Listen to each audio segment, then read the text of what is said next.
মা আপনি? আরে থাক থাক, আরো তো আরিক্ষাতে দেখাতে হবে না। কি এমন রাজকার্য করছিলে তুমি যে দরজা খুলতে এত সময় লাগলো? কখন থেকে আমি এই ভারী ব্যাগটা নিয়ে দাঁড়িয়ে আছি?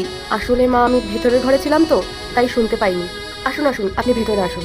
তুমি না শুধু ওই অজুহাতই দিতে পারো। বৌমা, আমি কোথায় থাকবো?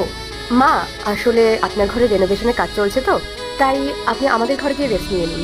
থাক, আমি এই সোফাতেই বসছি, ততক্ষণ আমার ঘরটা রেডি করে দাও। আরে মা, তুমি কখন এলে? অনেকক্ষণ হলো বাবু, আমি এসেছি।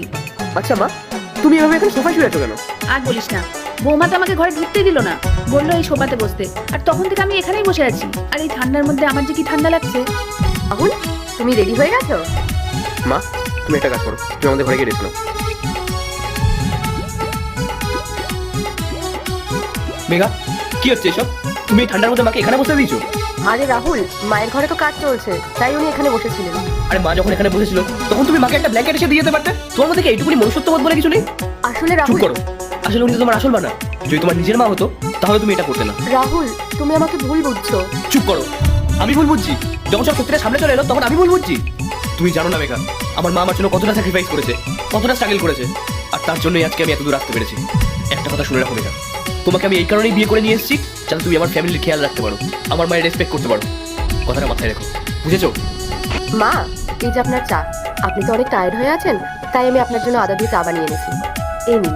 থাক, আর আদিক্ষেতে দেখাতে হবে না, আমি খাবো না ওই চা, নিয়ে যাও তুমি।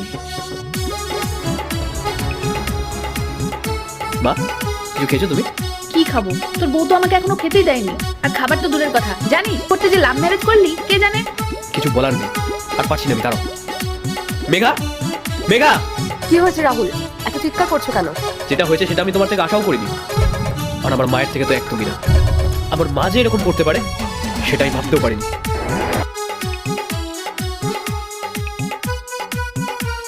মা এটা কি করছে? তারপরে মা আমাকে সকালে যে কথাগুলো বলছিল সেগুলো সব মিথ্যে। মেঘা তোমার সাথে খারাপ ব্যবহার করছে না, উল্টে মা তো মেঘার সাথে খারাপ ব্যবহার করছে। ও, বুঝতে পেরেছি, মানে আমি লাভ ম্যারেজ করছি বলে মা সেটা পছন্দ করে। আমি সবটা নিজের চোখে দেখেছি। মেঘা তো তোমার সাথে কোনো খারাপ ব্যবহার করে না, ও তো তোমার সঙ্গে ভালো ব্যবহার করে, তোমাকে সম্মান করে।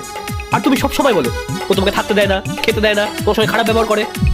আর আমি তোমার কথা শুনে ওর সাথে খারাপ ব্যবহার করেছি। আসলে আমি লাভ ম্যারেজ করেছি, সেটাই তোমার আসল দোষ। সেই কারণেই তো তুমি এসব কিছু করছো, তাই না? মা, এটা করে তুমি কি শান্তি পাচ্ছ?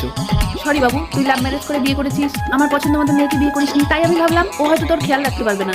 কিন্তু সত্যি কথা বলতে মেঘা খুব খেয়াল রাখে তোর, এমনকি আমারও খেয়াল রাখে। ও খুব ভালো মেয়ে। মেঘা, তুমি আমাকে ক্ষমা করে